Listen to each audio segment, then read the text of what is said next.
La siguiente historia tiene lugar entre el año 1268 y el 1437.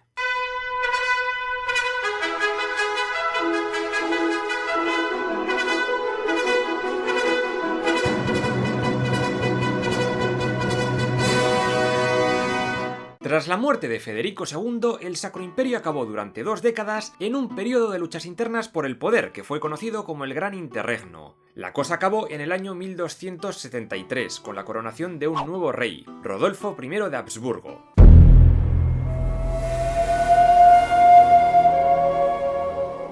Los Habsburgo fueron una familia noble del Sacro Imperio originaria de la región de Argovia, lo que ahora es Suiza, pero que entonces era Suabia. Allí tenían un pequeño castillito, el castillo de Habsburgo, y realmente esta gente no fue muy importante hasta que se hicieron amiguitos de Federico II de Hohenstaufen, y este les recompensó con muchas más tierras. Con la desintegración de Suabia ganaron más poder, y Rodolfo I de Habsburgo fue elegido como rey de romanos en 1273, aunque renunció a la corona imperial y al control de gran parte de Italia. El único que protestó con esta elección fue el rey de Bohemia Otakar II, quien durante el interregno se había apoderado de Austria, Carintia, Estiria y otros territorios, y claro, ahora tenía que devolverlo todo. La cosa acabó en guerra, y tras la batalla de Marfel de 1278, Rodolfo se cargó al rey checo y se hizo duque de Austria. Y esto es importante, porque Austria acabaría siendo el centro de poder de estos Habsburgo, a quienes de hecho se les conoce también como Casa de Austria o simplemente los Austrias. Tuvo tanto poder que, a su muerte en 1291, los duques electores, un poco acojonados, coronaron rey a un tipo de una casa más modesta, el conde Adolfo de Nassau. Siempre fue una marioneta, pero tan débil que al final sus partidarios decidieron coronar a Alberto I de Habsburgo, el hijo de Rodolfo. Como el de Nassau no se lo tomó nada bien, se levantó en armas y acabó muerto en la batalla de Goldheim, en 1298. Bye bye. Entramos ya en el siglo XIV. Alberto I fue el nuevo rey de romanos, pero tampoco hizo mucha cosa importante. Lo más relevante es que durante esta época los cantones suizos se fueron uniendo para formar la Confederación Helvética. Con el Pacto Federal de 1291, 3 cantones suizos, Uri, Schwyz y Unterwalden, se unieron como liga para facilitar la defensa mutua y el libre comercio. Con los años, el pacto se extendió a Lucerna, Zúrich y Berna, y ya en 1309, los cantones suizos alcanzaron una gran autonomía dentro del Sacro Imperio. En este contexto tendría lugar la leyenda de Guillermo Tell, pero como es más un mito, la dejo para mitología medieval. Otro territorio conflictivo fue Flandes, que peleó contra la Francia de Felipe el Hermoso en la batalla de Courtrai de 1302. Como ya vimos en los vídeos de Francia, Flandes será muy importante para la historia de los Habsburgo, ya lo veremos.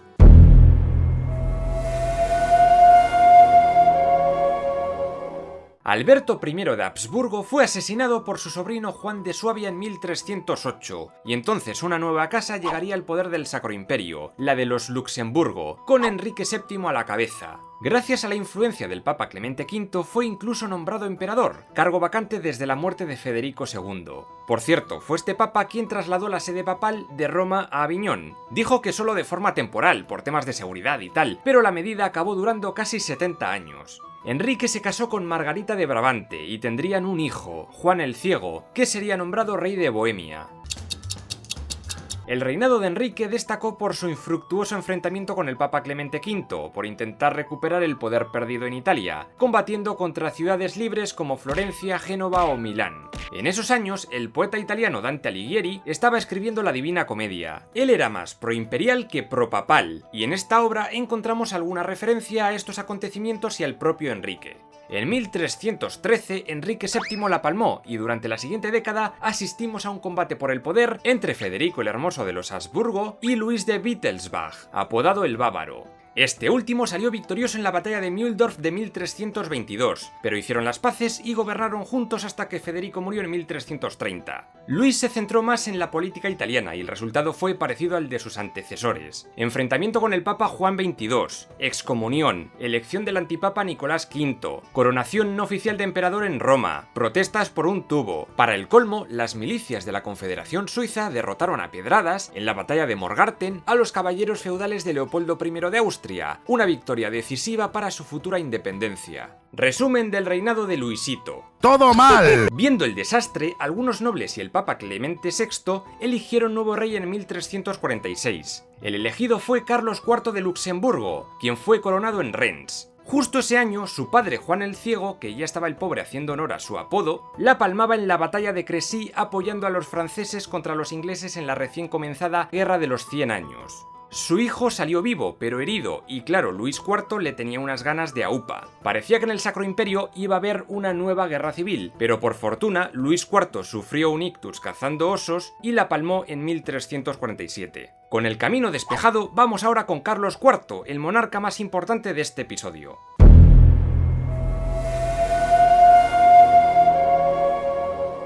Carlos IV era hijo de Juan el Ciego, rey de Bohemia, y por tanto nieto de Enrique VII. Su dinastía, la de los Luxemburgo, empezó controlando zonas del actual Luxemburgo y de Brabante, hasta que Juan el Ciego fue nombrado rey de Bohemia por su matrimonio con Isabel de Bohemia, de la casa checa de los Přemysliv, y pillaron todo ese territorio. Sus rivales por el poder fueron los Wittelsbach, que tenían control sobre Baviera, el Palatinado y zonas de Países Bajos, y los Habsburgo, quienes controlaban Austria, partes suizas de la antigua Suabia, Tirol y algunas marcas del sur. Aunque fue una época no muy buena para Europa, con la Guerra de los 100 años causando estragos en Francia, todo el asunto de la peste negra, plagas de langostas y una pequeña edad de hielo que causó inundaciones en muchas ciudades de Alemania, lo cierto es que Carlos IV logró traer cierta estabilidad a Alemania. Como rey de Bohemia que era, se preocupó mucho por este territorio, que en el futuro sería llamado República Checa. Engrandeció su capital, Praga, todo lo que pudo, construyendo catedrales de estilo gótico como la de San Vito, y también el castillo de Karlstein, a 30 kilómetros de la capital checa. Además, en 1348 fundó la Universidad de Praga, la más antigua de Europa Central. Se ve que también le gustaba mucho la ciudad de Nuremberg, y allí construyó la iglesia de Nuestra Señora de Nuremberg, de estilo gótico. La construyeron encima de la sinagoga, pues echaron la culpa de la peste negra a los judíos. Hubo persecuciones contra ellos, algunos fueron condenados a la hoguera y muchos acabaron huyendo a Polonia. ¡Uy, qué fuerte! En 1355 llegó a Italia y fue coronado rey de los lombardos en Milán, y también emperador del Sacro Imperio en Roma. La ciudad de Montecarlo, en la Toscana, no la de Mónaco, la fundó él, y de ahí el nombre. Mantuvo buena relación con el humanista italiano Petrarca, quien tenía muchas ganas de que se dejase de bohemias y mierdas y se mudase a Roma para refundar el Imperio Romano. En 1356, Carlos IV redactó la Bula de Oro, una especie de constitución imperial muy importante, ya que establecía los requisitos y pasos necesarios para alcanzar la elección como rey de romanos, y que estaría en vigor durante el resto de la historia del Sacro Imperio. Se establecieron 7 príncipes electores, 3 eclesiásticos, los arzobispos de Maguncia, Colonia y Treveris, y 4 laicos, el rey de Bohemia, el conde del Palatinado del Rin, el duque de Sajonia-Wittenberg y el margrave de Brandenburgo. Estos principados electorales serían indivisibles. Además, se estableció por primera vez que con 4 votos ya era suficiente para aprobar un nuevo rey, que esa clase de desacuerdos siempre daba pie a conflictos y movidas. ¡Ya está bien! El emperador se casó 4 veces, pero las esposas importantes fueron las 2 últimas. Con Ana de Svidnica tuvo a su heredero Wenceslao, y con Isabel de Pomerania tuvo a su otro hijo Segismundo de Hungría. Los 2 chavales acabarían siendo reyes de romanos. Durante esta época, muchas ciudades imperiales libres de Alemania vieron peligrar su independencia debido a las ambiciones de los Luxemburgo y de otras casas, como los Habsburgo. Muchas se unieron en grandes ligas para defender sus derechos por la fuerza. La más conocida es sin duda la Liga Hanseática o Liga de Hansa, fundada en 1358. Su sede estuvo en Lübeck y agrupó diversas ciudades norteñas, la mayoría portuarias y dedicadas al comercio, como Hamburgo, Bremen, Colonia, Dortmund, e incluían también ciudades holandesas, suecas, polacas y rusas. Este fue un poco el germen de la burguesía empresarial y el libre comercio europeo, y el nivel de prosperidad que consiguieron estas ciudades fue brutal.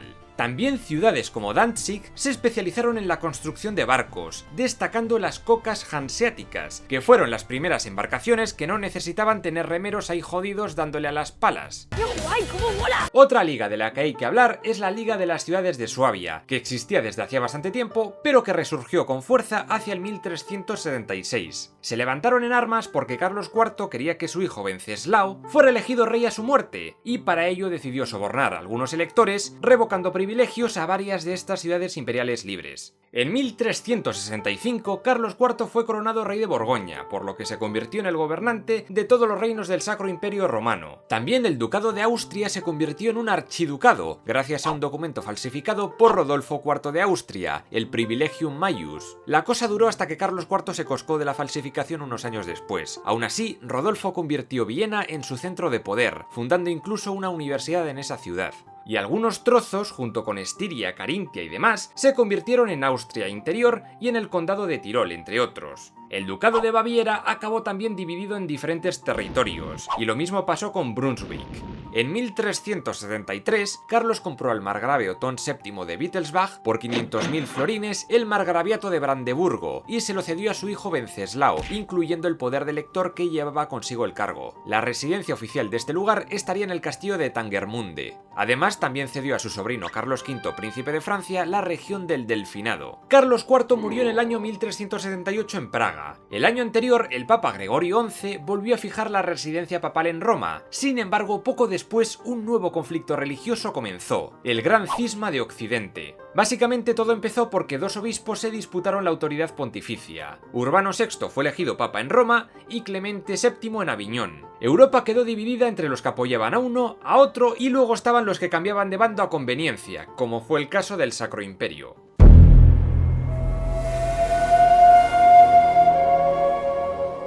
El hijo de Carlos IV, Wenceslao de Luxemburgo, llegó al trono alemán, y el chaval debía de ser un vago de mucho cuidado. Su hermanastro de 10 años, Segismundo, fue nombrado margrave de Brandeburgo, aunque fue enviado a Hungría a vivir a la corte del rey Luis I, quien por cierto le hizo heredero al trono húngaro tras casarse con su hija María. En 1388, Segismundo renunció a ser margrave de Brandeburgo a favor de su primo Jobst de Moravia. Este es el que salía al final de Kingdom Come Deliverance, pero bueno, será importante después. Durante el reinado de Wenceslao, este intentó poner freno a las continuas guerras entre las ligas de ciudades y los príncipes, que estaban llevando el imperio a la anarquía. Tras muchas batallas, al fin, en el año 1389, en la Dieta de Ger, parece que se llegó a un acuerdo y se acordó una paz general. Las ciudades imperiales alemanas se vieron obligadas a disolver sus ligas, a cambio de autonomía. También por el Tratado de Zúrich, los Habsburgo acabaron reconociendo la autonomía de la Confederación Helvética. Tras eso, el rey Wenceslao se retiró a Praga porque estaba ya hasta la polla de todo. Comenzó a derrochar pasta por un tubo en Bohemia y a vivir la buena vida.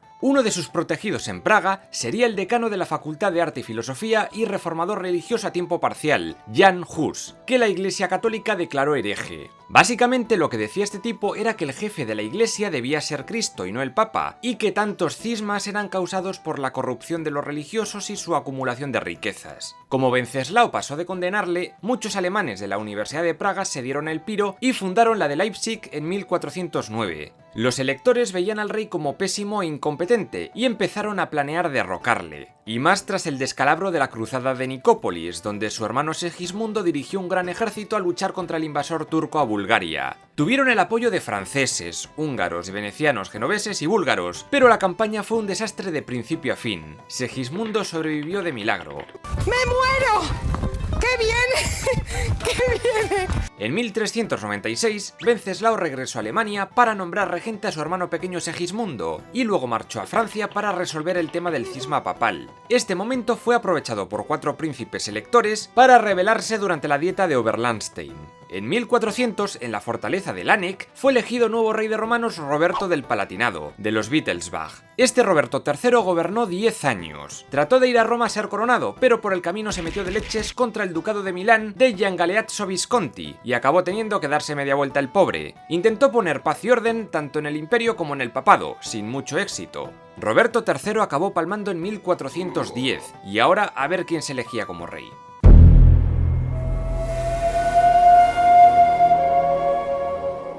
En 1410, Segismundo de Hungría, hijo de Carlos IV de Luxemburgo, fue elegido rey de romanos. Hubo 2 miembros de su familia que se opusieron a su coronación, su primo Jobst de Moravia, pero murió, y su hermano Wenceslao, que seguía vivo como rey de Bohemia. A pesar de un breve rifirrafe, Wenceslao acabó cediendo el cargo de rey de romanos a su hermanito, pero él conservó el trono bohemio. Cuando fue elegido rey de Alemania, Segismundo ya era también rey de Hungría y Croacia, y también margrave de Brandeburgo, pero cedió ese importante cargo con poder elector a su aliado Federico I de Nuremberg, de la casa de los Hohenzoller, familia que se convertiría en la más poderosa de Alemania tiempo después gracias a esto.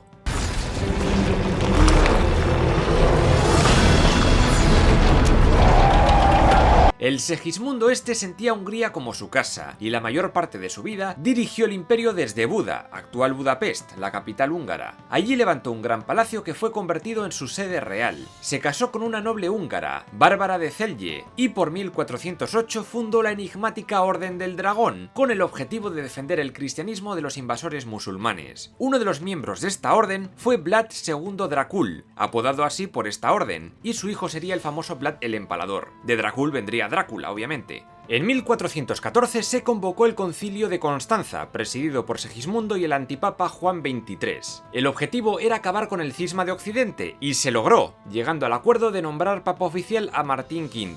Pero en el concilio también se hablaron de otras cosas, como herejías. Desde hacía tiempo había peña decidida a levantar la voz contra los abusos de la iglesia, y uno de ellos fue el predicador checo Jan Hus. Le invitaron a Constanza a discutir sus ideas, pero...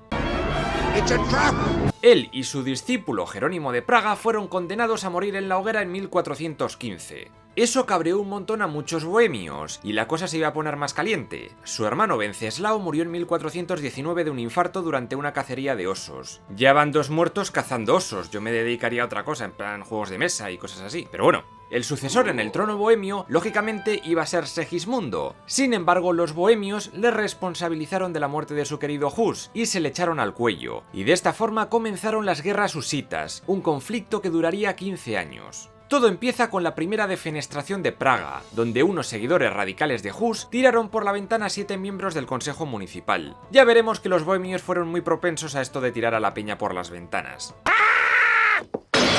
A partir de aquí, los husitas se dividieron en 2 corrientes. Los utraquistas fueron los moderados, mientras que los taboritas, quienes fundaron la ciudad de Tabor, fueron muy extremistas. Estos últimos, dirigidos por Jan Žižka, derrotaron a Segismundo en la batalla de Sudomer y en muchas otras refriegas. Fue este general checo quien desarrolló los vagones de guerra, unos carros reforzados que servían de parapeto. Además, durante estas guerras se empezó a usar de forma efectiva en Europa las armas portátiles de fuego, como cañones de mano o arcabuces rudimentarios. Las atrocidades cometidas por los taboritas hicieron que los utraquistas se separaran y comenzaran una guerra entre ellos a partir de 1423. En esos años Žižka murió y fue sucedido por Procopio el Calvo. En 1431 los taboritas obtuvieron una gran victoria contra los imperiales en la batalla de Domaslice. Sin embargo, la cosa se iba a torcer para los radicales. Los moderados llegaron a un acuerdo con Segis, le reconocieron como rey en la Compactata de Praga y derrotaron a los taboritas en la batalla de Lipaní de 1434. 2 años después, Segismundo entraba triunfante en la capital checa. Los últimos husitas acabaron atrincherados en el castillo de Sion, cerca de Kutná Hora, y liderados por Jan Rožák, resistieron hasta 1437, pero le pillaron y le ejecutaron. Un noble que ayudó a Segismundo en la lucha contra los husitas fue el conde Juan Hunyadi, padre del futuro rey húngaro Matías Corvino. Y también destacó Stibor Stiborich, comandante polaco de la Orden del Dragón que acabó gobernando Transilvania. En el año 1437 Segismundo falleció y al no tener hijos nombró heredero a Alberto II de Habsburgo, quien estaba casado con su hija Isabel de Luxemburgo. Los Habsburgo volverían al poder del Sacro Imperio y no se separarían de él hasta la desintegración de este en el año 1806. Recuerda que puedes meterte más historia en vena con mi libro Imperios y Espadazos, con toda la información más ampliada, con más civilizaciones, más batallas, más anécdotas, cientos de curiosidades y contado en pequeños capítulos ordenados por orden cronológico. Gracias a todos a los que compartís los vídeos y también gracias a los Patreons que sacan adelante este megaproyecto de resumir toda la historia de la humanidad de principio a fin. Nos vemos en el próximo vídeo.